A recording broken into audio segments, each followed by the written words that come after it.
In this video, I'm going to show you guys how to reset your TikTok For You page. So yeah, let's get started right away.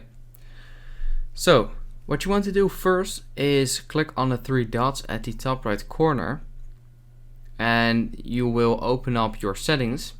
And all you need to do is scroll all the way down till you see clear cache. Currently is 25 MB, and you just want to clear that. And boom, as you can see, it has been cleared immediately. And then what you want to do is go to your actual For You page. And you just want to scroll through it. And yeah, for example, I don't like this video. So what you want to do is long hold the video. And you can, for example, click on Not Interested. And that video won't show up on your For You page anymore. And for example, this one is funny, maybe you like this one, and then this one you don't.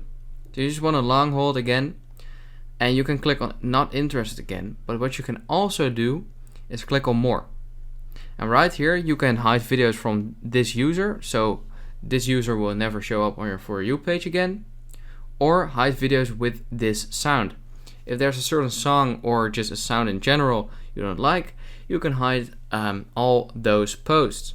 I'm just gonna click on hide videos from this user, for example. And this one is pretty cool, and then this one is nice, and then this one, yeah, I don't like it. I'm just gonna click on Not Interested, and that's basically what you do. And then step 3, what you want to do is go to Discover, and you just gonna scroll through certain hashtags or search for certain accounts you might like. And you just want to keep liking those type of content and maybe commenting on those videos as well. And then TikTok will get to know what you like, and your For You page will change to the stuff you like. So yeah, that's basically it. This may take a few hours or days or maybe a week before your For You page is fully sort of like customized of what you like. But yeah, this is the best method out there. So yeah, if this video helped you out, please leave a like and let me know in the comments if it worked. I'll see you next time. Have a good day.